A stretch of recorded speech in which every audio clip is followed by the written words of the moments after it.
Across the world, ancient cities stand intact, but silent. Columns rise, streets stretch, temples remain, yet the sounds that once filled them are gone. No footsteps on stone, no merchants calling out, no crowds gathering in open squares. Sound leaves no artifact to excavate, no recording to recover, no trace in the dust. And still, one question refuses to fade. What do these places really sound like when they were alive? If we can rebuild their walls, map their streets, and study their tools, can we also rebuild their voices? What if history isn't fully seen until it's heard again? The silence of the ruins stands as a stark reminder of what once was, a world now only remembered in fragments of stone and weathered earth. Walk through any ancient city today, and you'll feel it, the overwhelming quiet. The sound of footsteps on cobblestone, the rustle of cloth in the marketplace, the hum of conversations in a crowded square, all have long faded. Yet, buried in this stillness, there's a question that lingers. What did these cities really sound like? Beyond the echoes of history, could there be a way to hear the lost voices of the past? How do we capture the essence of a place when its sounds have long been silenced? We know what ancient cities looked like, what their buildings resembled, and even what the people wore. But how do we understand the rhythm of their lives without the sounds that filled their air? It is in these moments of contemplation that we start to realize the powerful role sound plays in our understanding of history. Sound is an invisible yet tangible element, as much a part of the environment as the walls of a temple or the stones of a fortress. We can touch the remnants of ancient civilizations, but what about their auditory presence? What would it have been like to stand in the bustling marketplace of ancient Rome or to hear the solemn chants echo through the stone chambers of an Egyptian temple? These places were not just silent ruins, but once alive with the sounds of people, music, and rituals. They were soundscapes that reverberated with the pulse of life, much like the cities we live in today. Yet, as we walk among their ruins, the only sound we hear is the wind and the rustling of leaves, unspoken reminders of what was once a cacophony of human activity. Consider the ancient city of Pompeii, buried by the eruption of Mount Vesuvius. Beneath its layers of ash and pumice, there lies a city frozen in time, preserved for centuries. But what is most haunting is not just the frozen bodies or the remnants of painted walls. It is the silence. The market stalls, once bustling with voices, the houses filled with laughter, the streets teeming with the sound of horses' hooves. All these sounds have long since disappeared. Yet, can we truly comprehend the essence of Pompeii without imagining the sounds that fill the air? Or take the majestic temples of Egypt, where the murmurs of priests and the resounding tones of sacred music once echoed off the stone walls. Today, those sounds are gone, but their presence still lingers in the air, a mystery that calls us to imagine. What if we could, in some way, bring those sounds back to life? What if the very stones of the ruins could speak, carrying with them the memories of a time long past? This is not a simple task. After all, how can we reconstruct the soundscape of a city that existed thousands of years ago? How can we recreate the sounds of the past when all we have left are the silent remains of ancient structures? The challenge, of course, lies in the fact that sound leaves no permanent mark. Unlike physical artifacts, which can be excavated and studied, sound is ephemeral. It exists only in the moment, leaving no trace behind once it fades. Yet, despite these challenges, there is something undeniably captivating about the idea of hearing the past. Sound, after all, is more than just a physical phenomenon. It is a vessel of emotion and culture. The rhythm of a drum in a sacred ritual, the stirring notes of a lyre in a festival, or the gentle murmurs of a conversation in a crowded market. These are not mere noises. They are expressions of life, deeply tied to the very heart of civilization. By understanding these sounds, we can begin to understand not just the physical structures of ancient cities, but the lives of the people who once inhabited them. What was it like to be alive in a world where the sound of footsteps in the street told a story of daily life? What did it feel like to be swept up in the music of a celebration or the solemnity of a religious ceremony? These are questions we might never fully answer, but the pursuit of understanding them is what brings us closer to the souls of these long-lost civilizations. The pursuit to decode the ancient soundscape is both an academic and a deeply emotional journey. It is a quest not just for historical accuracy, but for a deeper connection to the human experience itself. In the silence of the ruins, we are confronted with a paradox. How can we understand a world that is no longer audible? How can we ever hope to know what these lost cities truly sounded like when all that remains is their silence? The answer, perhaps, lies not in the exact reconstruction of every sound, but in our ability to imagine what it might have been like.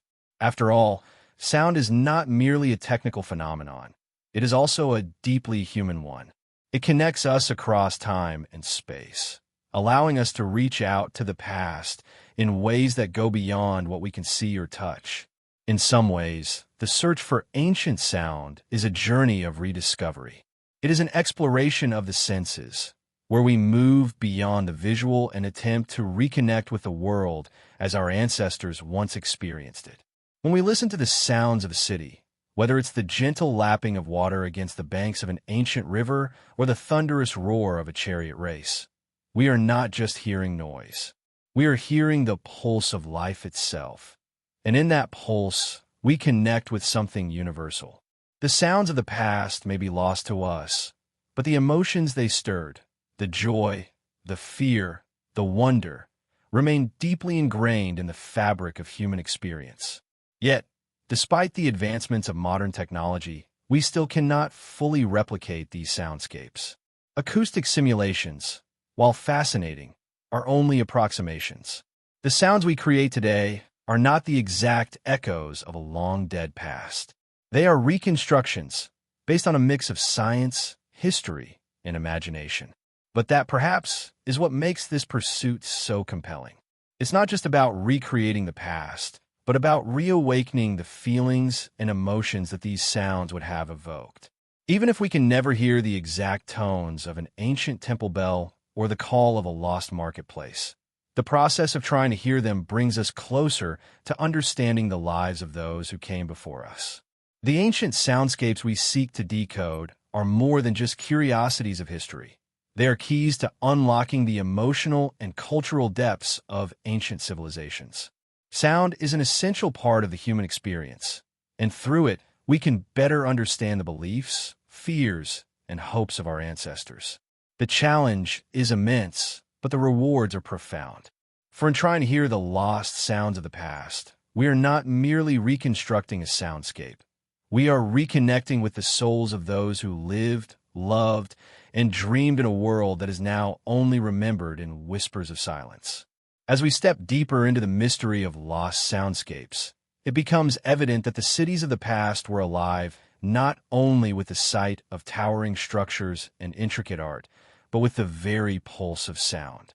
These ancient metropolises, Rome, Athens, Babylon, Teotihuacan, were far more than just stone and mortar.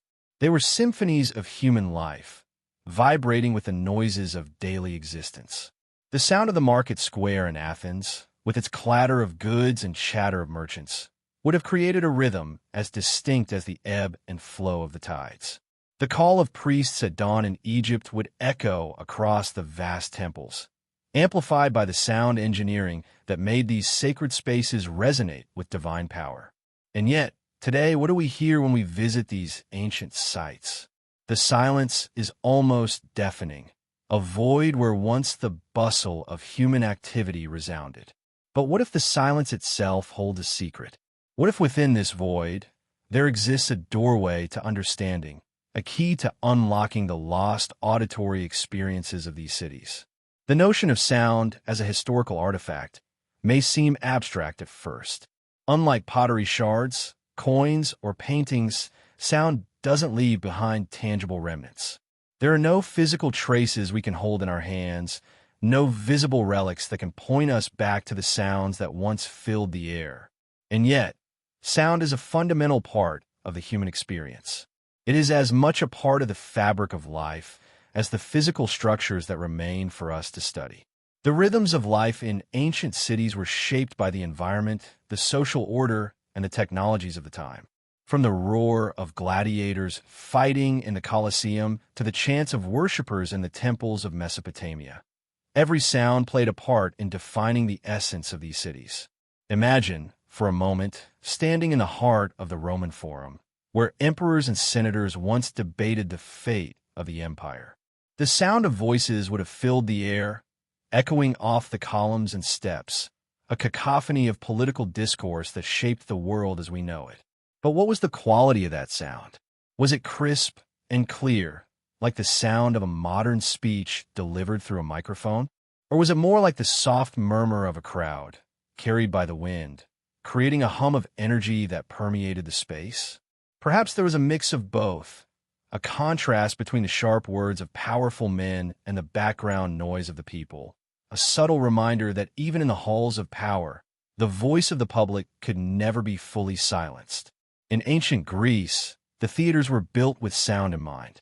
The acoustics of places like the Theater of Epidaurus were meticulously crafted to ensure that every whisper, every spoken word, could be heard clearly by thousands of spectators. Imagine the first performance of a tragic play, the actors' voices rising in harmony with the natural acoustics of the space, enveloping the audience in a sonic experience that was as much a part of the drama as the actors themselves. These theaters were designed not only to project sound, but to shape it, to create an emotional atmosphere that heightened the impact of the performance. The very architecture of these spaces was a testament to how deeply ancient cultures understood the power of sound. Yet, in these reconstructed ruins, it is often difficult for us to truly grasp what these sounds might have been like. Without the crowds, without the actors or the priests, we are left with only a shadow of the sonic landscape that once existed. The experience of standing in these ancient places is an exercise in imagination, a call to us to fill the silence with what we know about human life and culture. But even in our best attempts to imagine, we can only guess at the sounds of the past. How much do we really know about what a city like Rome or Athens actually sounded like? What if the sounds we imagine, based on what we know about the architecture, the literature, the technology of the time, are only a small part of the picture? The mystery deepens as we ask ourselves how much of these lost soundscapes has remained hidden from view, buried beneath centuries of silence. This is where the true mystery of ancient sound begins to unfold. We are left to piece together the fragments, to interpret the clues that remain. Scholars have turned to ancient texts, to descriptions of festivals and battles, to try and reconstruct the auditory experiences of the past. The works of writers like Homer or Virgil offer us glimpses into the sounds that might have filled the streets of their cities. In the Iliad, for example, the clash of swords and the roar of armies is not just a backdrop to the action. It is a fundamental part of the drama, shaping the emotional tenor of the story. These descriptions, while poetic, give us insight into the auditory landscape of the ancient world, offering a starting point for modern researchers who seek to recreate those lost sounds. Archaeological discoveries have also played a critical role in our understanding of ancient sound. The remains of ancient instruments, flutes, drums, lyres, have been found in various parts of the world, and each discovery provides a small piece of the sonic puzzle. But these instruments alone cannot tell the whole story. We must also consider the way sound traveled through the spaces of these ancient cities. How did the acoustics of a temple or a marketplace shape the sounds within it? What role did natural elements like wind and water play in the auditory experience of these places? In many cases, these are questions that cannot be fully answered with certainty, but they are the key to understanding the deeper layers of ancient soundscapes. In some ways, the search for ancient sounds is an exploration of how human beings interacted with their environment. Sound, after all, is not just a mechanical process. It is an emotional one. It connects us to our surroundings in ways that touch the deepest parts of our psyche. The sounds of a city, the chatter of a marketplace, the clang of blacksmiths at work, the rhythmic beat of a drum in a religious ceremony, are not just background noise. They're the heartbeat of the city itself, giving it life and energy. Without them, the city becomes a lifeless shell, a collection of stones and ruins with no soul. As we continue to dig into the question of what ancient cities sounded like, we realize that there's a profound connection between sound and memory. We remember the sounds of our own lives, our childhoods, our family gatherings, the places we visited, because sound has a way of embedding itself in our memories. The song of a bird outside a window, the laughter of friends, the hum of a busy street. All of these sounds create an emotional imprint that stays with us long after the moment has passed. In a similar way, the sounds of ancient cities would have left their mark on the people who lived there. The sounds of daily life, the sounds of ritual, the sounds of celebration. They would have shaped the identity of the people who inhabited those spaces, giving them a sense of belonging and purpose. But what happens when those sounds are lost? What happens when the soundscapes of a civilization vanish into the void of history, leaving only the ruins behind? This is the central paradox we face when studying ancient sound. The past is never truly gone. It lingers in the memories of those who lived through it and in the physical traces they left behind. But the sounds of the past are elusive, slipping through our fingers like sand. We can't hear the voices of the people who once walked these streets, the music that once filled the air, the rhythms of daily life that once defined the city's pulse. All we can do is piece together the fragments, reconstructing the lost soundscapes through the limited tools at our disposal. And yet, this is precisely what makes the pursuit so fascinating. The search for the sounds of ancient cities is not just an academic exercise. It is a journey into the very heart of what it means to be human. Through sound, we connect with the past in a way that transcends time and space. We are reminded that history is not just a collection of dates and events, but a living, breathing story that is told through the voices, the music, and the rhythms of those who lived it. In trying to decode the lost soundscapes of the past, we are not just reconstructing history, we are reawakening the very soul of civilization. As we turn our focus to the role of sound in ancient cultures, it becomes clear that sound was not simply a byproduct of daily life, but a vital force that shaped and defined entire civilizations.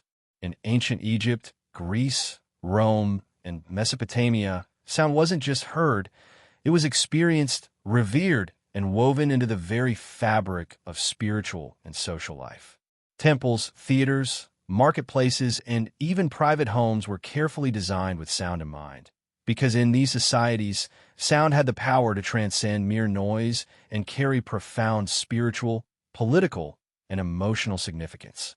It's a concept that may seem foreign to us in today's world, where we often view sound as something incidental or, in some cases, as mere background.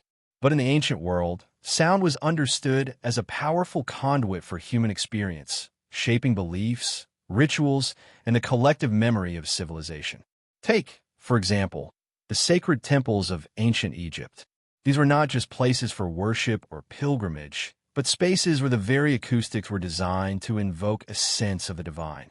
The priests, in their ritual chants, relied on the natural resonance of the temple to amplify their voices, creating a powerful spiritual atmosphere.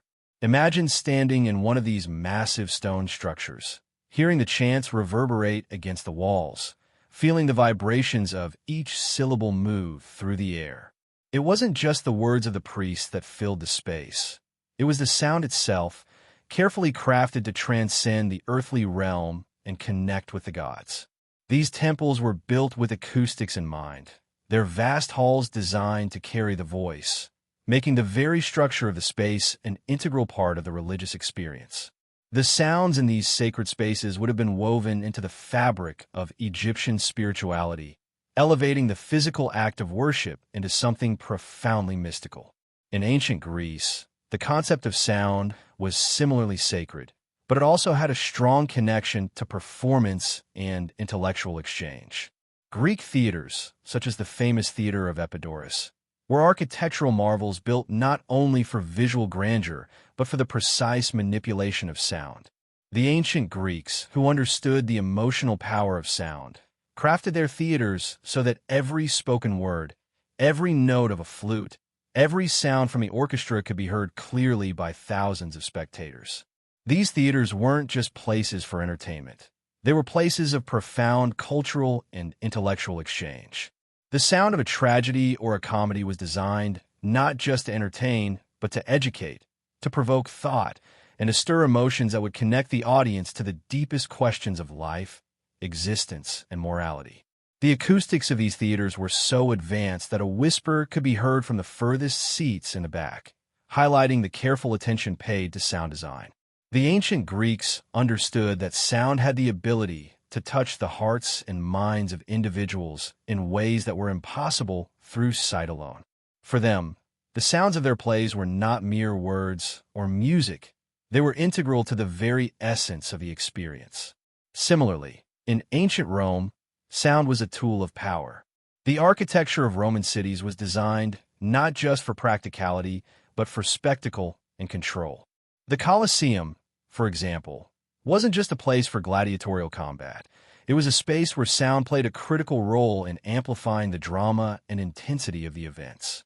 The roar of the crowds, the clang of weapons, the announcements made by heralds, all of these sounds were woven into the fabric of Roman entertainment, transforming the arena into an almost otherworldly experience. For the rulers of Rome, controlling the soundscape of the Colosseum was a way of controlling the emotions of the people.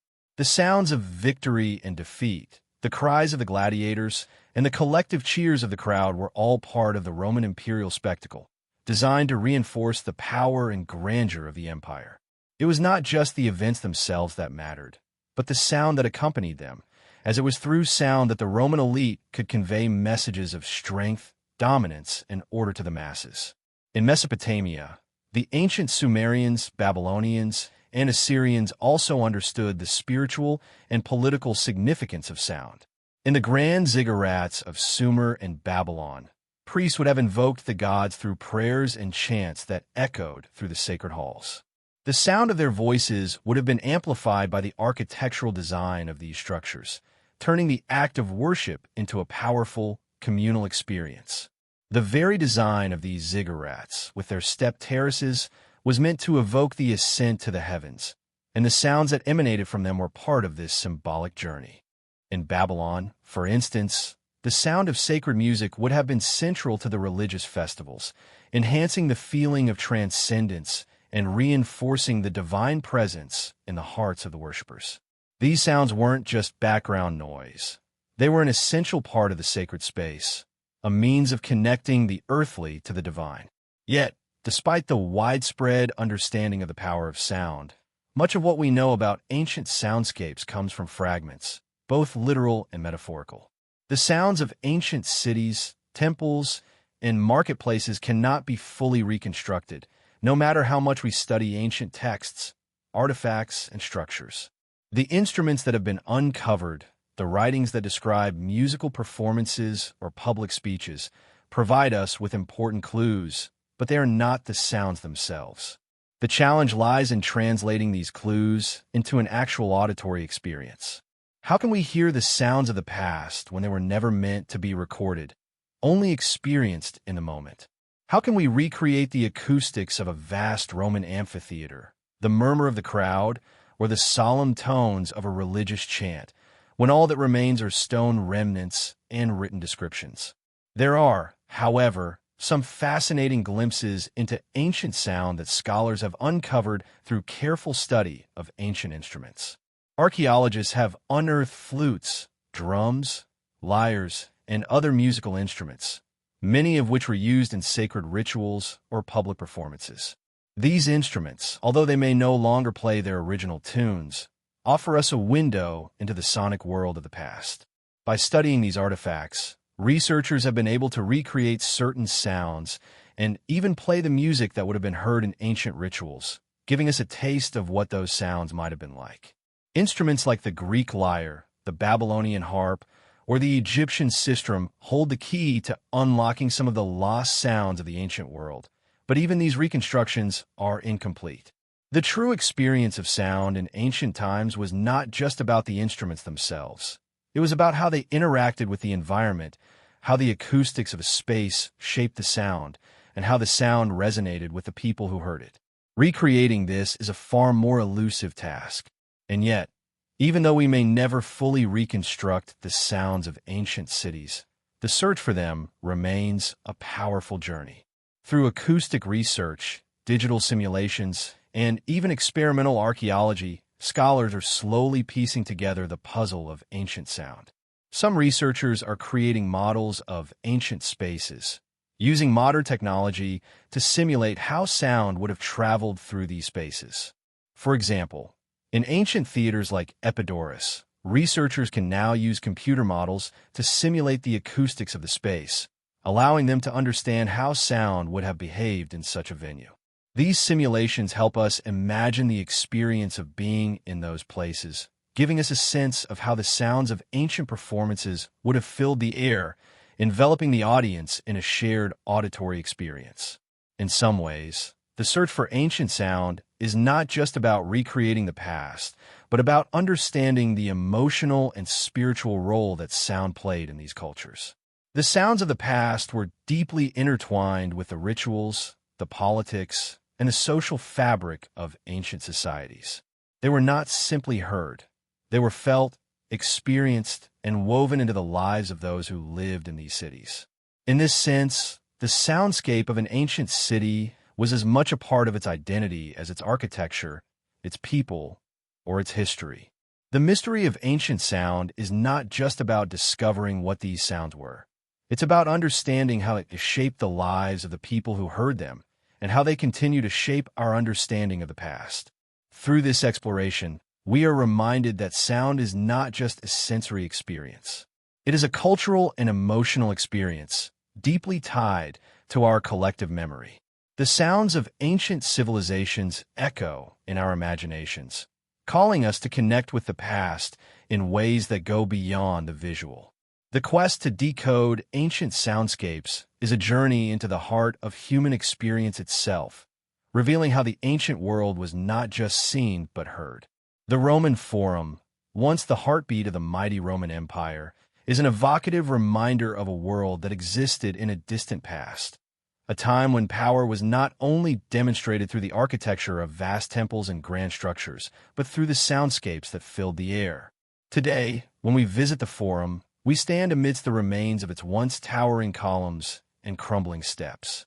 The site is overwhelmingly silent now, a far cry from the bustling, vibrant political and social activity that would have taken place here. But if we pause long enough and close our eyes, we might begin to hear the faint echoes of its past. The rattle of armor, the rise and fall of impassioned voices, the sharp proclamations of the magistrates. These are the sounds that once defined the Forum. What did the Roman Forum sound like at the height of its power?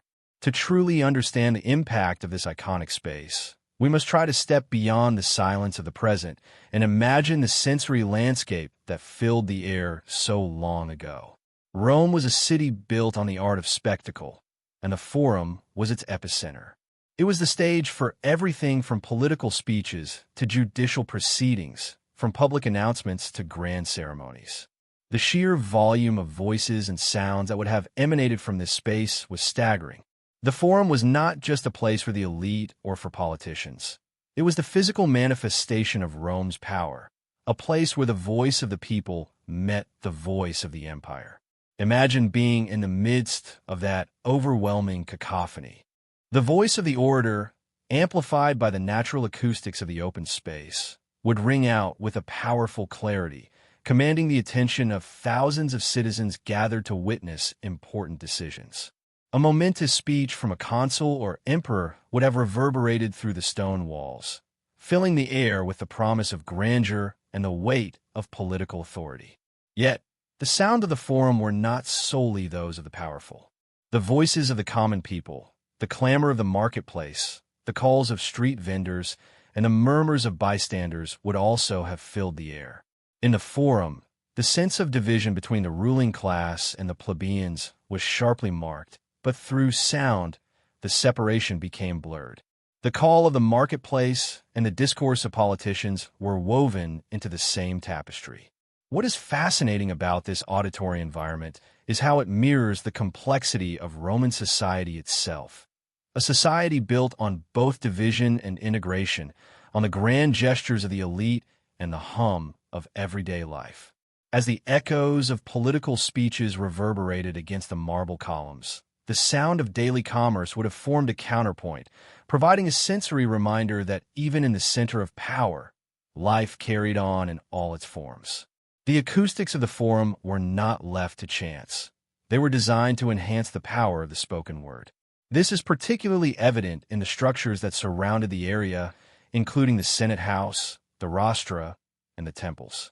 The open nature of the forum allowed sound to carry across great distances, ensuring that even the faintest whisper could be heard by those present. It is easy to imagine how the sound would have swelled during an important speech, growing louder as the crowd pressed closer to the podium, the urgency of the moment echoing in every word. Roman orators were trained to project their voices, using rhetorical techniques designed to engage listeners. The strategic use of acoustics, combined with the orator's skill, meant that even the most subtle shifts in tone and pitch would have had a significant impact on the crowd. The space itself became an amplifier of power, where the very design of the forum contributed to the authority of the speaker. However, the sound of the forum were not limited to politics and law. Religious ceremonies were an essential part of Roman life, and the forum served as the backdrop for these rituals as well. The clanging of bronze, the chanting of priests, the ringing of bells, these sounds would have added a sacred layer to the everyday sounds of the city. In a society as deeply connected to its religious beliefs as Rome, these rituals were not just a part of the cultural landscape, but also an auditory experience that shaped the spiritual identity of the people. When a Roman Senate convened, or the emperor offered a sacrifice, the sound of bells ringing and the chants of the priests would have signaled the divine presence, grounding political decisions in religious authority. The blending of political and spiritual power through sound created an atmosphere in which the line between the secular and the sacred was not just blurred, but audibly merged. The constant interplay between these realms, marked by both the booming voice of the orator and the sacred intonations of religious rituals, reflected the profound intertwining of politics, religion, and everyday life in ancient Rome. The forum was also a site for celebrations, military triumphs, and public spectacles. These grand events, which marked important moments in Roman history, would have been accompanied by the triumphant sounds of military bands, the thundering of chariot races, and the cheers of the masses. Imagine the roar of the crowd as a victorious general paraded through the streets, or the sound of trumpets as a military triumph was celebrated. These sounds would have been as much a part of the victory as the spectacle itself, adding to the glory and grandeur of the event. The forum, as the stage for such monumental moments, served not only as a place for official business, but also as a space where the emotions of triumph, pride, and celebration were shared by all. In these moments, the forum was alive with sound, a living testament to the power and might of the Roman Empire. In addition to the grand events, there were also the quieter moments in the forum, moments that may not have been as immediately dramatic, but were equally important in shaping the city's auditory landscape. The daily rituals of public life, the discussions between citizens, the negotiations between traders, all of these sounds would have contributed to the unique character of the forum. These more subtle noises, though less dramatic, were no less significant in creating a sense of community and continuity within the forum. The sounds of people living their everyday lives, interacting with each other, and participating in the processes of government and society helped to build the fabric of Roman identity. The political was never separate from the personal. Even the most mundane sounds were part of the greater story of Rome. Yet, as we stand in the forum today, we are confronted by the silence of a civilization long gone. The marketplace is empty, the orators no longer speak, and the sound of the crowd has faded into history. What remains are the ruins, silent monuments to a world that no longer exists. And yet, this silence, though overwhelming, is also a kind of invitation. It challenges us to imagine what was once there, to reconstruct the sounds that once filled this space, to bridge the gap between the past and the present. The mystery of the forum's lost sounds lingers, inviting us to reflect on how sound shapes our experience of the world and how it once shaped the experience of those who lived here. The question of what the Roman Forum actually sounded like is not one that can be answered definitively. There are no recordings, no exact replicas of the past. See, all we have are the remnants of space, the written accounts of those who lived there, and the power of our own imagination. But in trying to reconstruct these sounds, we can gain a deeper understanding of the Forum as not just a physical space, but a space where sound, politics, religion, and community all intersected. The sounds of the Roman Forum were as much a part of the city's identity as its architecture, its politics, and its people. They were a reflection of the energy, the power, and the complexity of the Roman Empire, and they continue to resonate with us today, not as concrete memories, but as echoes that call us to remember, to imagine, and to understand. Through these echoes, we are reminded that history is not just something we study, it is something we experience. And in the silence of the ruins, we are invited to listen, to hear the past as it once was, and to feel the pulse of civilization long gone, yet still alive in the memory of its sound. As we delve deeper into the mysteries of ancient soundscapes, we turn our attention to a question that lingers in the minds of many. How can we truly reconstruct the lost sounds of ancient cities? The sounds of the past, unlike the physical remnants of ancient buildings, do not leave behind tangible evidence. There are no ancient records that describe, in detail, what a specific sound in a city might have been like.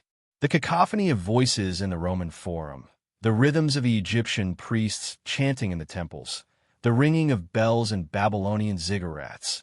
These sounds, once so vivid and integral to daily life, have long faded into silence. Yet through the lens of modern science, technology, and historical study, there are ways we can begin to imagine, if not fully recreate, the auditory landscapes of the past. The challenge, however, lies not just in reconstructing sounds, but in understanding the significance of these sounds in the broader context of ancient life. The first step in this journey is to acknowledge that sound, in the ancient world, was inextricably linked to space. The acoustics of a location were not accidental. They were a critical element of how sound functioned in society. The ancient Egyptians, for example, understood the power of sound and acoustics when constructing their temples. These sacred spaces were designed to amplify the voices of priests, to carry their prayers and chants with a resonance that would enhance the divine experience. The placement of the temple's columns, the height of the ceilings, and the choice of materials all played a role in shaping the auditory qualities of these spaces. When a priest would chant the name of a god, the very structure of the temple would amplify the voice, creating an atmosphere that was not merely heard but felt. This connection between architecture and sound wasn't exclusive to Egypt. It was a common thread running through many ancient civilizations. The Greeks, Romans, and even the Mesopotamians all carefully designed their spaces to accommodate and enhance sound. For these societies, sound was not just a byproduct of life. It was an integral part of the human experience, one that could shape emotions, convey power, and communicate the presence of the divine. In order to understand the role of sound in these ancient spaces, researchers have turned to a combination of archaeology, acoustics, and modern technology. For example, by studying the layout of ancient temples and theaters, scholars can gain insights into how sound would have traveled through these spaces. The use of digital modeling and acoustic simulations has allowed us to recreate the acoustics of places like the theater of Epidaurus in Greece, where the sound of a single voice can be heard clearly by thousands of spectators. These simulations help us visualize and imagine what it would have been like to be present in such a space during an ancient performance or religious ritual. The results of these simulations can be startling. For example, researchers have found that the design of the Epidaurus Theater, with its circular seating arrangement, allowed the sound to be evenly distributed throughout the audience, ensuring that even the softest whispers from the stage could be heard by all. This acoustic precision was not a coincidence. It was a carefully calculated decision by the architects to ensure that the emotional impact of the performance could be felt by every person in the audience. Similarly, sound studies have been used to explore the acoustics of ancient spaces, such as the Roman Colosseum. Although much of the Colosseum is now in ruins, researchers have been able to use modern sound technology to understand how sound would have carried in this vast arena. The use of sound in the Colosseum was not just about amplifying the voices of the announcers. It was also about enhancing the drama of the events that took place within its walls. The roar of the crowd, the clash of weapons, and the cries of the gladiators would have filled the arena, creating an intense auditory experience that complemented the visual spectacle of combat. This combination of sound and spectacle was designed to invoke powerful emotional responses from the audience, reinforcing the grandeur and might of the Roman Empire. In this sense, the Colosseum was not just a physical space. It was an auditory experience, carefully crafted to evoke a sense of awe and excitement. The role of sound in ancient cities was not limited to sacred or grand public spaces. Everyday life in these cities was also filled with sound, from the bustling marketplaces of Rome and Athens to the quiet, rhythmic patterns of daily labor. Imagine walking through the marketplace in ancient Rome. The air would be thick with the sounds of merchants calling out their wares, the clink of coins, the hustle and bustle of people bargaining and negotiating. The sounds of animals, carts pulled by oxen, horses clopping on the cobbled streets, would have added to the sensory overload. This was not a world of quiet contemplation, but one of constant auditory stimulation, where every corner of the city had its own unique soundscape. Similarly, in the kitchens of ancient homes, the sounds of grinding grain, the crackle of fires, and the clatter of utensils would have been part of daily life. The sounds of the home were as important as the sounds of the marketplace, forming the soundtrack to the lives of ordinary people. Yet, these everyday sounds are often the hardest to reconstruct. While we can study the acoustics of ancient spaces, we can only imagine what it was like to be part of the vibrant noise of a busy street or the intimate sounds of a family gathering. These sounds, unlike the ceremonial chants or public speeches, leave no direct trace. However, by examining ancient texts, artworks, and even the tools that have been left behind, scholars can piece together a picture of what life might have sounded like in these urban centers. The writings of ancient authors often describe the sounds of the city, giving us glimpses into the auditory experience of ancient life. In the works of writers like Pliny the Elder or Cicero, we find references to the sounds of the marketplace, the noise of construction, and the lively chatter of citizens engaging in political discourse. These texts, while not providing a complete auditory picture, help us understand the role of sound in the daily life of these civilizations. In addition to written records, the study of ancient artifacts has also provided valuable clues. Tools and instruments, such as flutes, drums, and harps, have been unearthed in archaeological digs, offering a glimpse into the musical and ritualistic practices of ancient cultures. These instruments were not merely decorative. They were integral to the cultural and spiritual life of the people. In Egypt, for example, the sistrum, a type of percussion instrument, was used in religious rituals to create a sacred sound that connected the worshippers to the gods. In Mesopotamia, musical instruments were used in both religious and courtly settings, with elaborate compositions designed to honor the gods and kings. The sounds produced by these instruments were not just for entertainment. They were part of a larger cultural framework in which sound was seen as a conduit for spiritual and emotional expression. Today, we use technology to fill in the gaps left by the absence of direct auditory evidence. Digital sound recreations and acoustic simulations are helping us imagine what ancient soundscapes might have sounded like, but these tools are not without their limitations.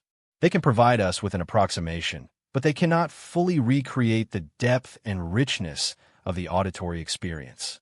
The sounds of the past were not just about the physical properties of sound, how far it could travel, or how clearly it could be heard. They were also about the emotional impact that these sounds had on the people who heard them. The sound of a priest chanting in an Egyptian temple was not just a physical vibration in the air. It was a deeply emotional and spiritual experience for the worshippers who were present. Similarly, the sounds of battle in the Colosseum were not merely the clash of weapons. They were the sound of life and death, victory and defeat, and the very heartbeat of the empire. In the end, the search for ancient sound is about more than just recreating the past.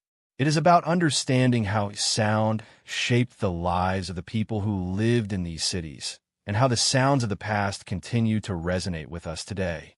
Even though we may never be able to fully reconstruct the soundscapes of ancient civilizations, the effort to imagine them brings us closer to understanding the world in which these people lived. Sound is not just a physical phenomenon. It is an emotional and cultural force that has the power to shape memory, identity, and experience. Through the study of ancient sound, we gain not only a glimpse into the past, but also a deeper understanding of the role that sound plays in our own lives. The pursuit to decode the soundscapes of the ancient world is a journey of rediscovery, one that calls us to listen more carefully, to hear what has been lost, and to understand the profound impact that sound has had on the human experience throughout history. As we journey through the history of ancient soundscapes, one of the most fascinating aspects to explore is the profound connection between sound and ritual. In the ancient world, sound was more than just a sensory experience. It was a means of bridging the gap between the physical and the divine. Sacred spaces, temples, and altars were designed not only to house rituals, but also to amplify the spiritual significance of those rituals through carefully crafted acoustics. This connection between sound and the sacred was not limited to one region or culture, but spanned across civilizations. From the ancient Egyptians and Mesopotamians to the Greeks, Romans, and beyond, sound was considered an essential component of spiritual life.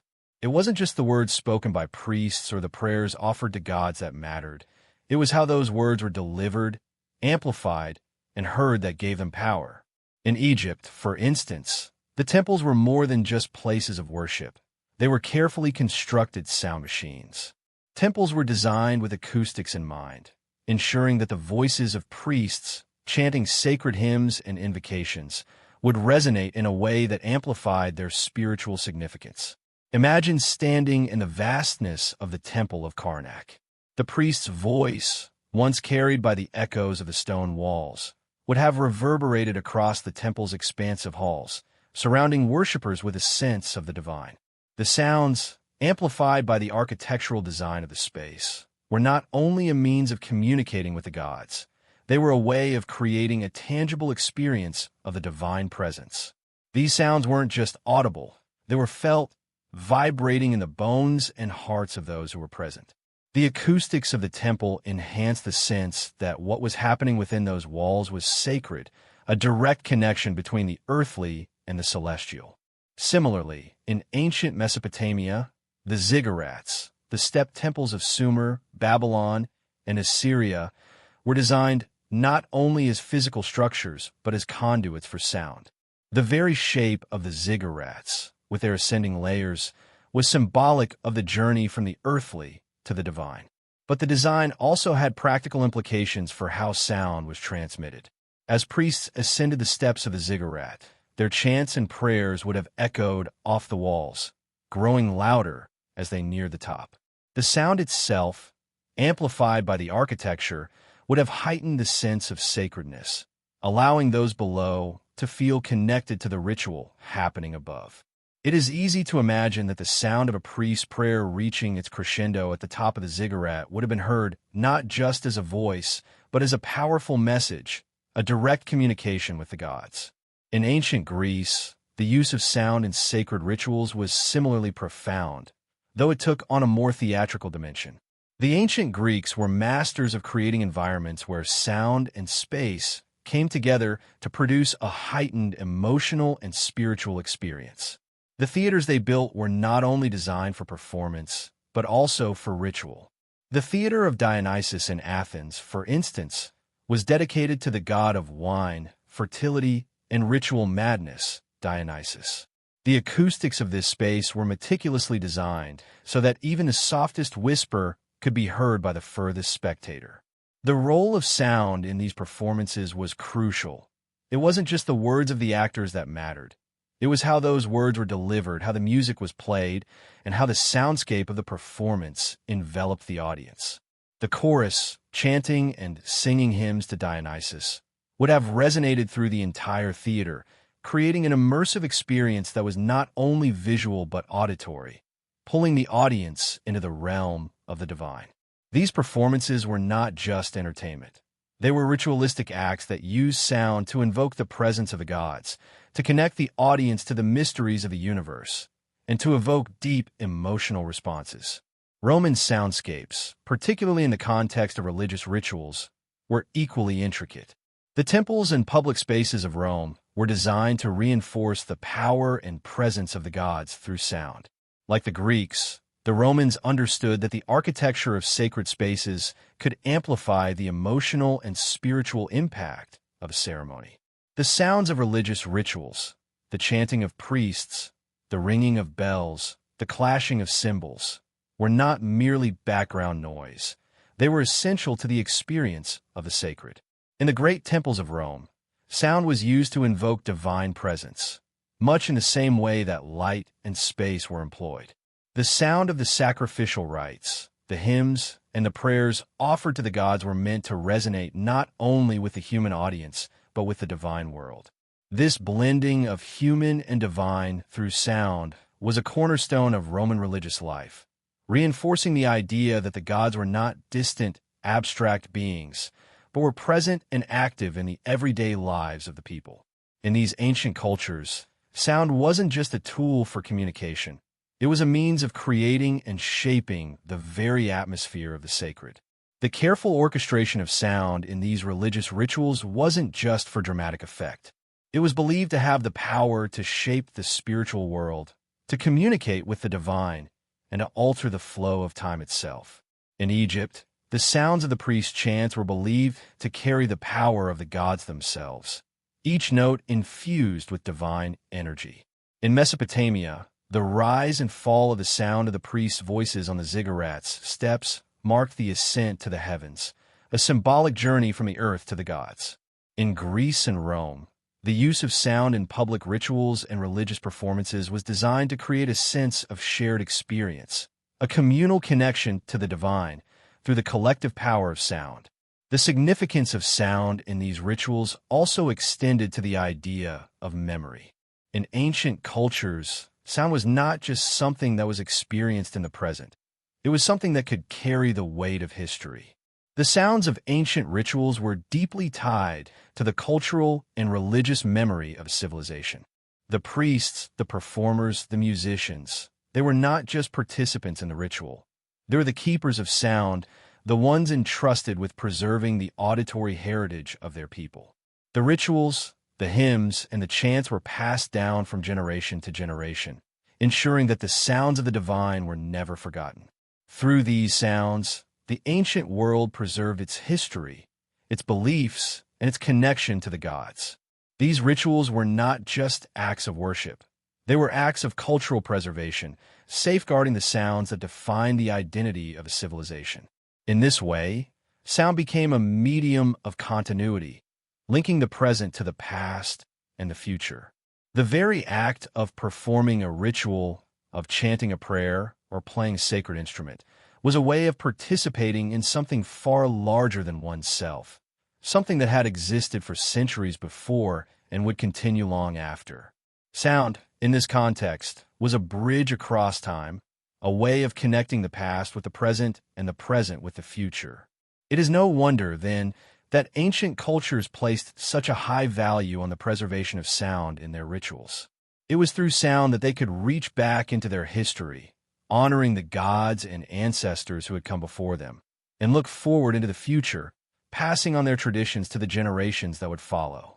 Today, when we look back at these ancient soundscapes, we are reminded of how deeply sound was embedded in the lives of these people, not just as a physical phenomenon, but as a spiritual and cultural force. The sounds of their rituals, their prayers, their music, and their ceremonies were not just background noise. They were vital to the fabric of their societies. These sounds shaped the way people experienced the world, the way they understood their place in the universe, and the way they connected with the divine. Though we can no longer hear the exact sounds that filled the air in these ancient cities, the legacy of these soundscapes lives on, preserved in the architectural remnants, the written texts, and the myths and rituals that have been passed down through the ages. In this sense, sound is not just a fleeting moment in time. It is a living, breathing part of the historical and cultural landscape, one that continues to echo across the millennia. The mysteries of ancient sound may be lost to us, but in seeking to understand them, we gain a deeper appreciation for the role that sound played in shaping the ancient world and, by extension, the world we live in today. Through sound, we connect not just with the past, but with the essence of what it means to be human. The search for the lost sounds of ancient civilizations often feels like an elusive pursuit, as though we are chasing the echoes of a time that has long since faded into silence. Yet, this pursuit is not without its rewards. For in uncovering the acoustic footprints left behind by ancient peoples, we gain a deeper understanding of how they experienced the world around them. As we step into this exploration of sound, we begin to understand that the ancient world was not one of stillness or quiet. Rather, it was a place where sound was integral to the human experience, and where its presence, often subtle, sometimes overwhelming, was woven into the fabric of daily life. From the bustling streets of ancient cities to the sacred rituals held in temples, sound permeated every corner of society, shaping emotions, reinforcing social structures, and evoking divine presence. But what do we know of the sounds that once filled these spaces? What can modern science and technology tell us about how these ancient soundscapes were constructed, how they resonated, and how they influenced the lives of those who lived in them? To begin answering these questions, we must first look at the role of sound in the public and private spheres of ancient life. Public spaces, particularly in large cities, were often designed with sound in mind. Take the bustling agora in Athens, where merchants shouted their wares, politicians debated, and citizens gathered to discuss the issues of the day. The sounds of the agora would have been a chaotic yet vital part of the urban landscape. The marketplace was not just a place for buying and selling goods, but a space for the exchange of ideas, where the voices of the citizens mingled with the sounds of the crowd, creating a sonic tapestry that defined the rhythms of city life. This constant interplay of voices, from the shouting of vendors to the discussions of the philosophers, was an essential part of the social fabric of the city, creating a sense of communal engagement and active participation in civic life. The very sound of the marketplace, with its calls and conversations, will have contributed to the emotional and intellectual atmosphere of the city, shaping the attitudes and behaviors of the people who moved through it. In contrast, the private spaces of ancient homes were marked by a very different kind of sound. Here, sound was more intimate, more controlled, and more closely tied to the rhythms of daily life. In the kitchens, the sounds of meal preparation, fires crackling, food being chopped and stirred, would have been the background to the most mundane of daily rituals. Yet, in the stillness of a home, sound carried its own weight. The gentle murmur of family conversation, the rhythmic sounds of work being done, the soft music or singing of a woman at her loom, all these sounds would have created an atmosphere of domesticity, one that was peaceful, private, and profoundly different from the cacophony of the public spaces outside. The contrasting sounds of the public and private spheres highlight the different ways in which sound influenced the emotional landscape of ancient cities.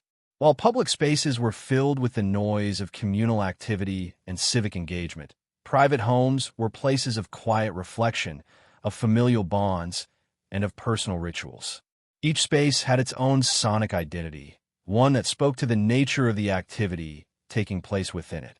Yet, it wasn't just the spaces themselves that shaped the sounds of ancient life.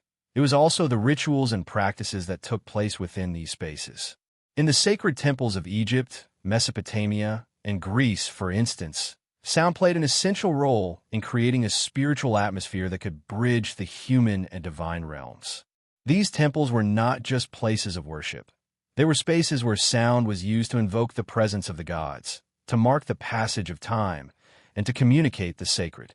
In Egypt, priests would chant sacred hymns and invocations, their voices rising and falling with a rhythm that matched the architecture of the temple.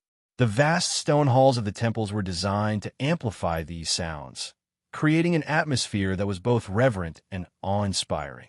The very design of the temple ensured that sound would resonate through the space, enveloping worshippers in a sonic experience that went beyond the mere words of the prayer. These sounds were meant to transcend the ordinary and connect the listener to the divine. In Mesopotamia, the ziggurats served a similar purpose, though the acoustics were designed to carry sound vertically as well as horizontally. As priests ascended the steps of the ziggurat, their chants and prayers would have echoed off the layers of the structure, growing louder as they neared the top. This amplification of sound was not just a practical consideration, it was a spiritual one. The ziggurat was not merely a physical space. It was a sacred space, a place where the distance between the earthly realm and the divine could be measured in sound. The height of the structure symbolized the ascent to the heavens, and the sound that filled the air was part of that journey. Just as the priests' voices rose toward the heavens, so too did the sound that reverberated through the ziggurat, signaling the movement of the sacred from earth to sky. In ancient Greece, sound also played a critical role in religious rituals, but it was often intertwined with the dramatic arts. The theaters of Athens, where plays were performed in honor of Dionysus, were designed not only to display the skill of the actors, but also to create a powerful sensory experience for the audience.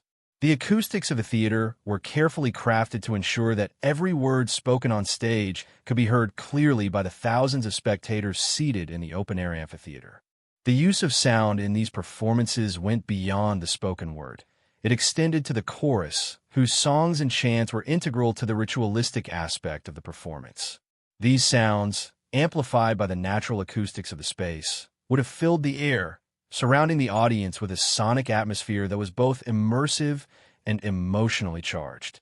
The soundscapes of these performances were carefully constructed to evoke a range of emotions, from joy and celebration to sorrow and loss, creating a powerful connection between the audience and the divine. In Rome, the sounds of public rituals were similarly tied to the architecture of the space. The temples and forums were not just built for visual grandeur. They were designed to enhance the sensory experience of the rituals that took place within them. The sounds of the priest's chants, the ringing of bells, the clashing of cymbals, and the roar of the crowd were all carefully orchestrated to reinforce the power and presence of the gods. In the Colosseum, the sounds of battle, of swords clashing, of gladiators fighting for their lives, became part of the spectacle, drawing the crowd into the experience and amplifying the emotional impact of the event. These sounds were not just incidental to the spectacle. They were an integral part of the experience itself, contributing to the larger drama of the Roman Empire, reinforcing its power and its sense of invincibility. As we look at these various ancient soundscapes, we see a common thread running through them. Sound was not merely an auditory experience. It was a medium through which the sacred and the social could be communicated, amplified, and felt. Whether it was the resonance of a priest's chant in an Egyptian temple, the echoes of a Greek chorus in a theater, or the roar of the crowd in the Roman Colosseum, sound played a vital role in shaping the emotional and spiritual atmosphere of ancient life. The careful orchestration of sound in these spaces was not just about creating a pleasing auditory experience. It was about shaping the very nature of human experience itself. Sound, in these ancient cultures, was not just heard. It was felt, it was embodied, and it was deeply tied to the collective identity of the people. In modern times, the search for these ancient sounds has led to innovative methods of sound reconstruction, using technology to simulate the acoustics of ancient spaces. Researchers and historians use digital models and acoustic simulations to recreate how sound would have behaved in the temples, theaters, and public spaces of ancient cities. While these efforts cannot fully replicate the experience of being in these spaces, they offer valuable insights into the role that sound played in shaping the emotional and spiritual landscapes of the past. By recreating the soundscapes of ancient civilizations, we can better understand how these societies use sound to shape their worldviews, to communicate with the divine, and to reinforce their social structures. Ultimately, the study of ancient soundscapes invites us to reconsider the role of sound in our own lives. Just as the ancient Egyptians, Greeks, and Romans used sound to create immersive experiences that connected the human and divine, so too can we use sound to shape our understanding of the world around us. The search for ancient sound is not just about uncovering lost history. It is about rediscovering the power of sound to shape our own experiences and to create deeper connections between the past, the present, and the future. Through sound, we connect with the essence of human existence, our need for communication, for connection, and for transcendence. As we continue to uncover the lost sounds of the ancient world, we are reminded of the timeless power of sound to shape the world we live in, to evoke emotion, and to connect us with the mysteries of the universe. As we continue our exploration into the lost soundscapes of ancient civilizations, the concept of sound as a method of communication takes center stage. In many ways, sound served as the bridge between the mundane and the divine, the everyday and the extraordinary. We often imagine ancient civilizations as places of visual grandeur, filled with awe-inspiring structures, majestic temples, and vast marketplaces, but it is the unseen element, the sound, that provided the rhythm of life. From the hum of daily activity to the explosive energy of religious rituals, the role of sound in communication was multifaceted, transcending simple dialogue or noise.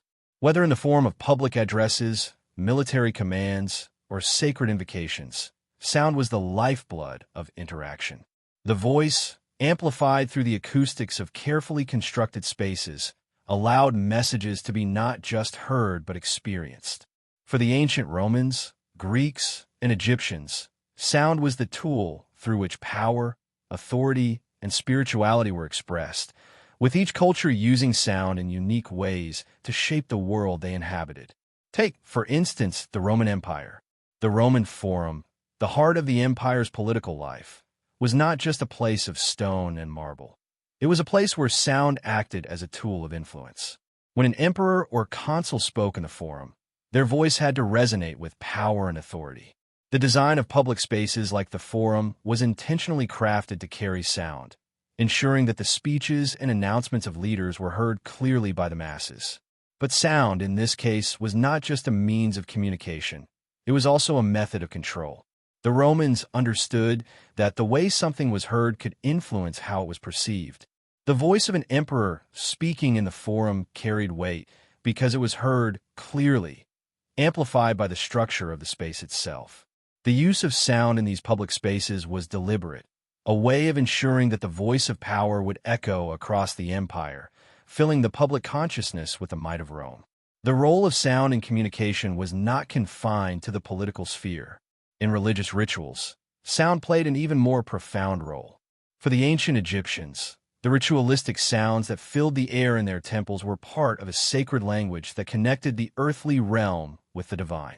Priests and priestesses, chanting sacred hymns and invocations, would fill the temple halls with sounds meant to carry their prayers to the gods. But these sounds were not merely ritualistic. They were an essential part of the process of communication with the divine. The acoustics of Egyptian temples, such as those at Karnak or Luxor, were carefully designed to amplify and carry the voices of the priests, ensuring that their messages would be received by the gods. It is not hard to imagine the overwhelming presence of these sounds reverberating through the massive stone columns, filling the temple with a sense of the divine.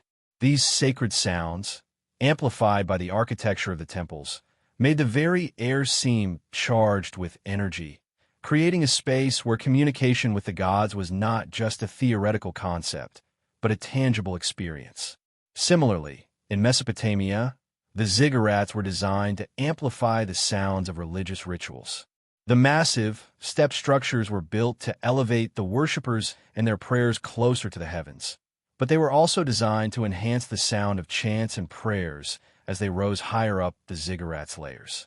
As priests ascended the steps, their voices would have echoed through the structure, with the sounds growing louder as they reached the top. This architectural design was symbolic of the ascent from the earthly to the divine, with sound playing a central role in making that journey a sensory experience. The rising volume of the chants as they echoed off the ziggurat's walls would have created a sense of connection between the earthly realm and the gods, a physical manifestation of the prayer's journey toward the divine. In this sense, the ziggurat was not merely a place of worship, but a conduit for sound, channeling the voice of the people to the gods in a way that was designed to be both heard and felt. In ancient Greece, the role of sound in communication was often tied to the performing arts. Greek theater was not just an entertainment experience. It was a deeply spiritual event tied to the worship of Dionysus, the god of wine, fertility, and ritual madness. The Greek theaters, such as the Theater of Epidaurus, were designed with acoustics that allowed sound to carry clearly and evenly across the entire space. Whether it was the spoken word of the actors, the music played by the chorus, or the chants offered as prayers to the gods, every sound was carefully crafted to ensure that the audience was not just hearing the performance, but experiencing it. The acoustics of the theater, with its curved seating and open-air design, helped to amplify the voices of the actors and the chorus, making every word and every note resonate throughout the space. These performances were not simply dramatic acts.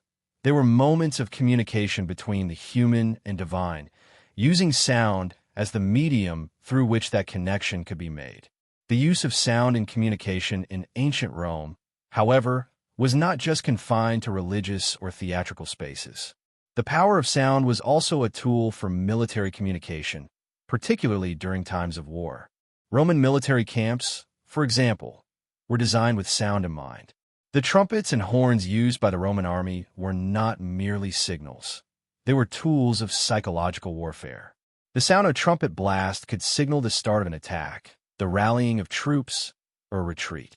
The sharp, commanding sound of the trumpet had a way of cutting through the noise of battle, organizing chaos, and providing clarity in the midst of confusion. In a way, the sound of the trumpet was as important as the troops it summoned. Both were integral to the success of the military campaigns. Roman generals understood the power of sound in rallying their forces and disorienting their enemies, using horns and trumpets to communicate across the battlefield and maintain control over their soldiers.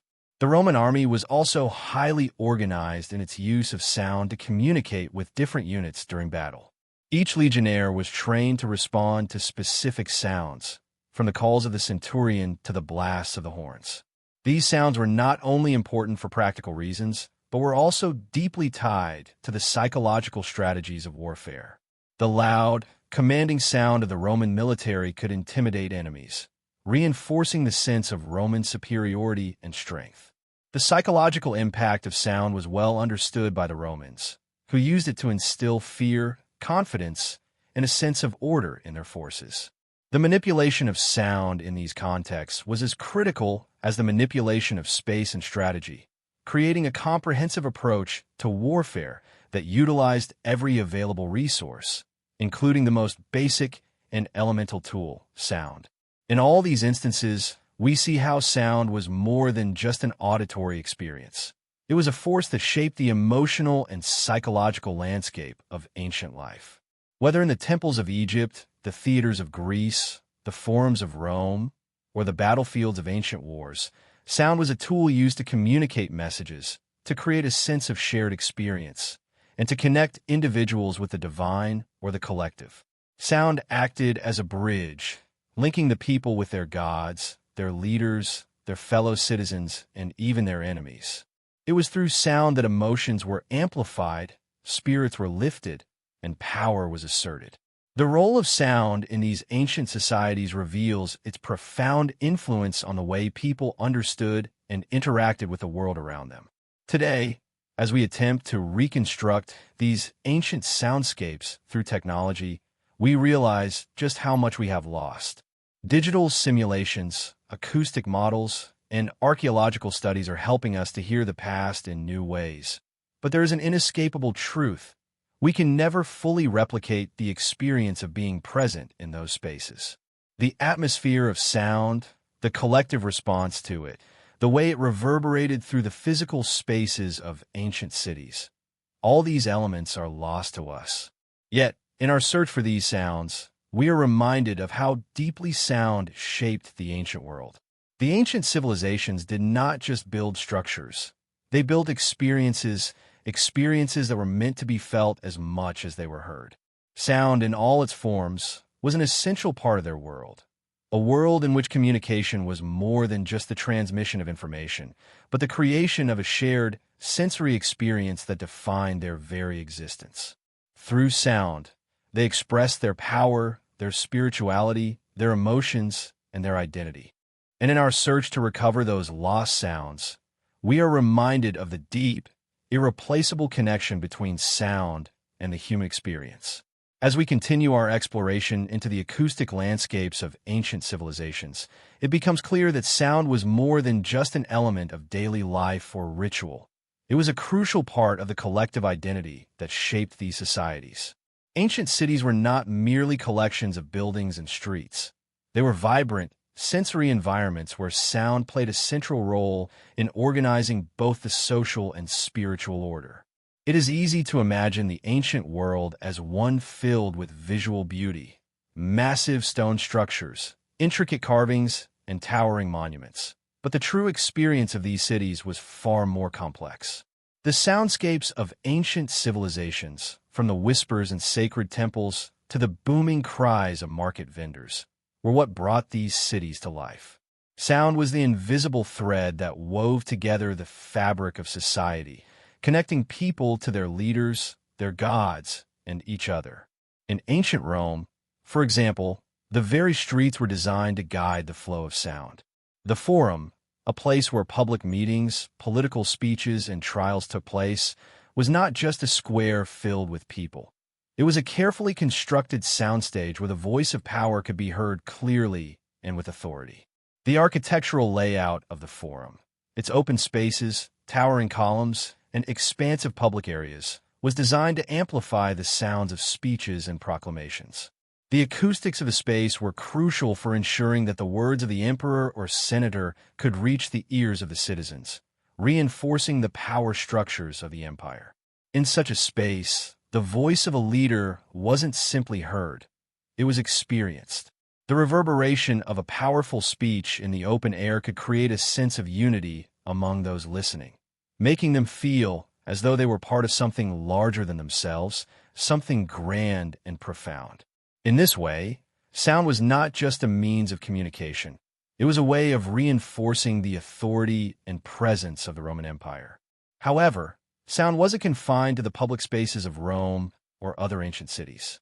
It also permeated the private lives of individuals, subtly shaping the emotional and social dynamics within households. In ancient Greek homes, for example, the sounds of daily life, from the clinking of pottery to the murmur of conversation, played an essential role in shaping the rhythms of daily existence. Greek homes, like those in many ancient civilizations, were designed around a central courtyard where the sounds of domestic life could be heard echoing through the open space. The sounds of the household, whether it was the laughter of children or the rhythmic tapping of a loom, created an atmosphere of intimacy and connection. These sounds were woven into the fabric of the household, marking the passing of time and the ebb and flow of daily activities. In contrast to the grandiose sounds of public spaces, these private, domestic sounds were quieter but equally powerful, reinforcing the bonds within families and communities. In the temples and sacred spaces of ancient Egypt, sound was used as a direct means of communicating with the divine. The acoustics of temples like those at Karnak or Luxor were carefully engineered to create an atmosphere that could elevate the worshippers into a state of reverence. When a priest entered a temple and began chanting sacred prayers or invocations, the sound would resonate through the massive stone columns, reverberating across the sacred space and filling the air with a palpable sense of the divine. The deliberate use of sound in these spaces wasn't just for the sake of auditory effect. It was an integral part of the spiritual experience. The very architecture of these temples, with their soaring columns and high ceilings, was designed to amplify sound, ensuring that the prayers of the priests would not simply be spoken, but would be heard as though coming from the gods themselves. In this sense, sound was more than just a means of communication. It was a bridge between the human and divine realms, a tool used to draw the worshippers into a deeper connection with the gods. This idea of sound as a spiritual conduit was not unique to Egypt.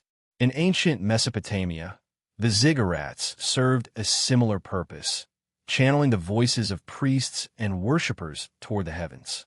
The ziggurats, with their step design, were more than just architectural marvels. They were sound machines, carefully constructed to amplify the prayers and chants of those seeking to communicate with the divine. As priests ascended the steps of a ziggurat, their voices would have echoed off the walls, growing louder and more resonant as they reached the top. This amplification of sound was symbolic of the journey from the earthly realm to the heavens, with sound serving as a literal and metaphorical bridge between the two. The sound of the priest's voice, amplified by the structure itself, would have been felt by those at the base of the ziggurat as a tangible representation of the divine presence. In this way, sound was not just an auditory phenomenon, but a physical manifestation of the connection between humanity and the gods. The role of sound in religious rituals extended beyond temples and ziggurats. In ancient Greece, for example, the theaters were designed not only for dramatic performances, but for religious and ritualistic purposes as well. The Theater of Dionysus in Athens, dedicated to the god of wine, theater, and fertility, was a space where sound played a central role in the rituals performed there. The acoustics of the theater were carefully engineered to ensure that even the smallest sound could be heard clearly by every spectator, creating an immersive auditory experience that connected the audience to the performance on a deeper level. Whether it was the voices of the actors, the music of the chorus, or the sounds of nature that were integrated into the performance, every sound was meant to draw the audience into the spiritual world of the gods. The theater, like the temples, was designed to use sound to facilitate communication with the divine, drawing on the power of auditory experience to evoke emotional and spiritual responses from the audience.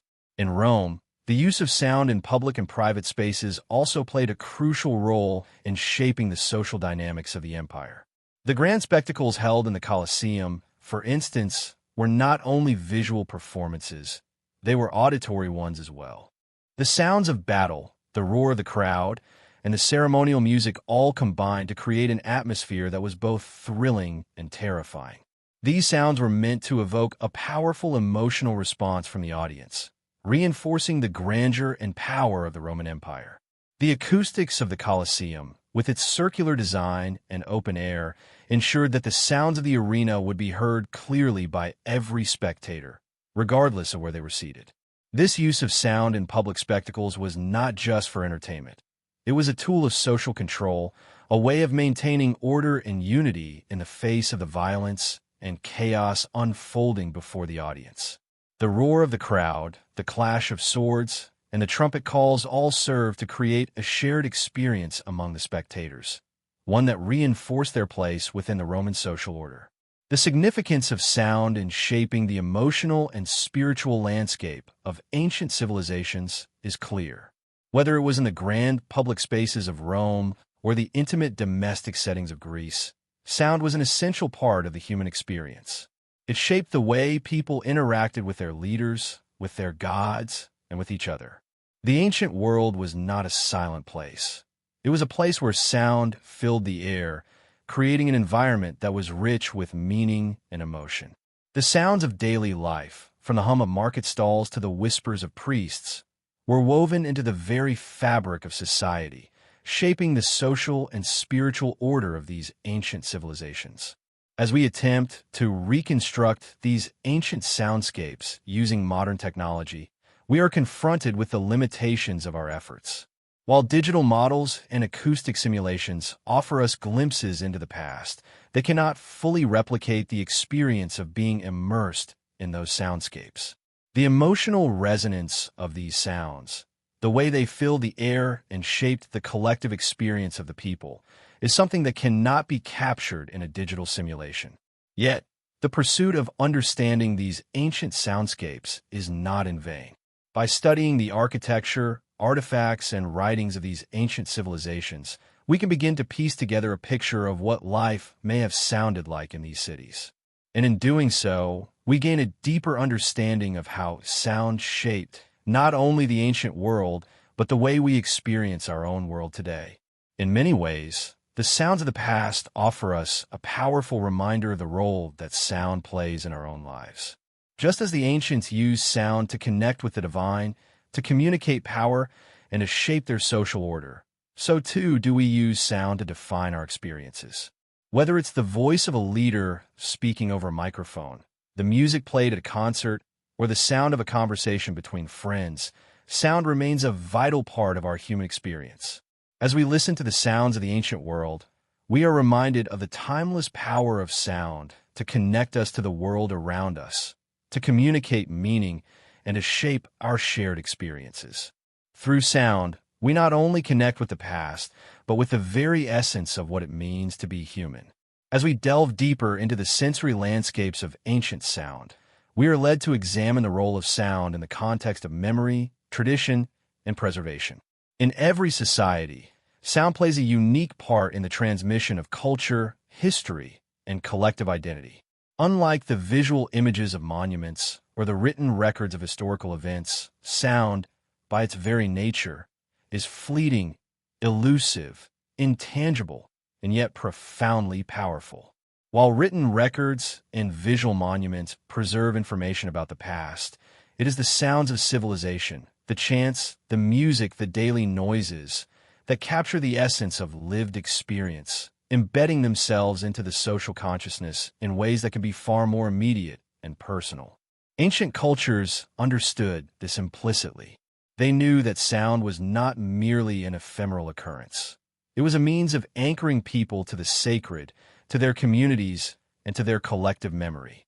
The role of sound in shaping the identity of a civilization is profound, as it not only communicates the values and traditions of a people, but also becomes a tool for remembering and reviving the past. Take, for instance, the sound of music in ancient cultures. Music, in its various forms, whether it was the solemn tones of a sacred hymn, the festive rhythms of a communal dance, or the therapeutic melodies played in times of illness, served as a mechanism for marking significant moments in time. In ancient Egypt, for example, music played an essential role in both the everyday life of its people and in their religious practices. The Egyptians had an extensive array of musical instruments, many of which were used in the performance of sacred rituals.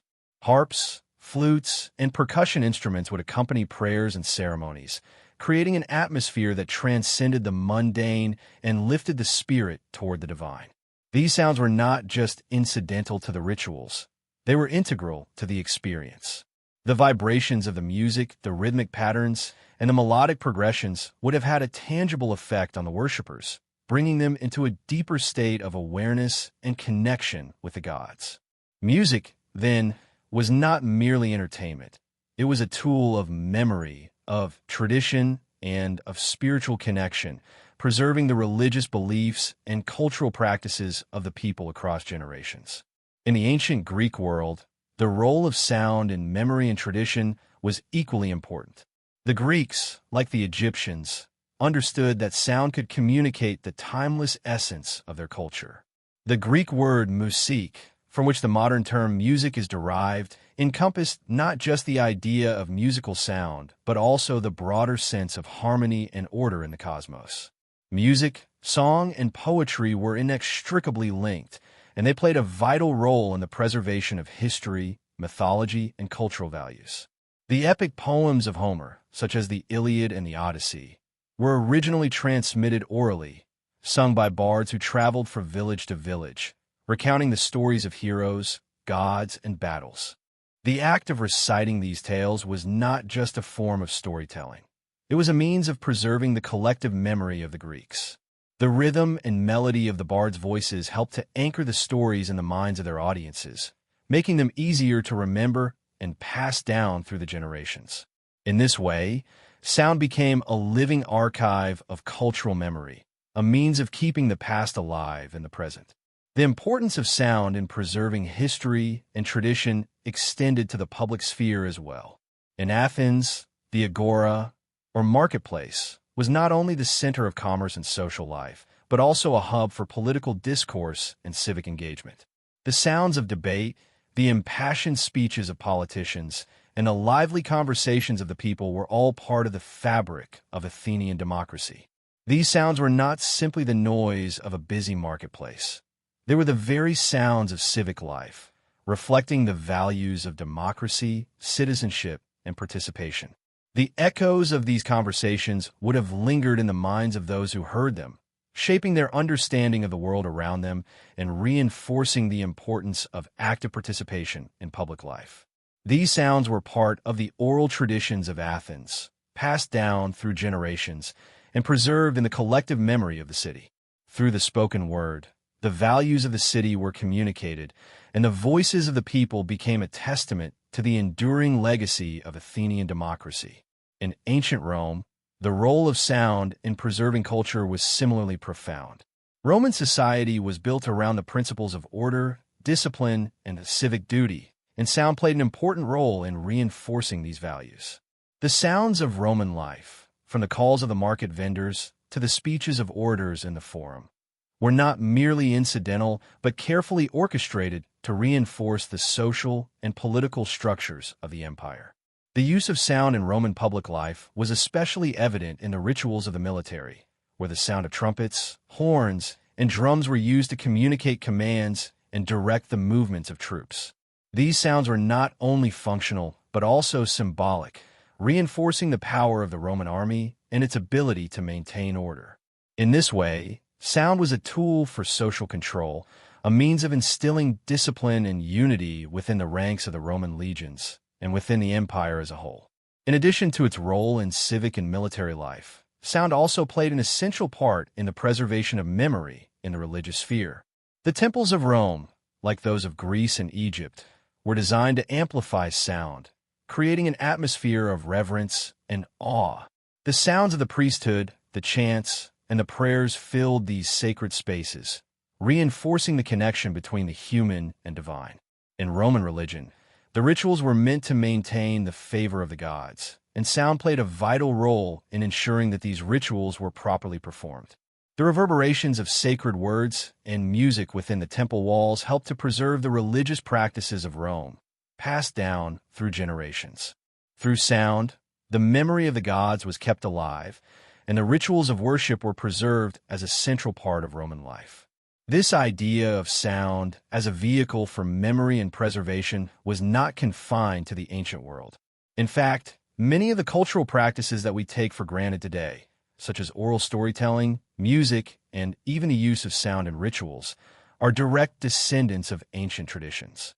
The act of telling stories through song or chant, for example, is a practice that continues to be used in many cultures around the world.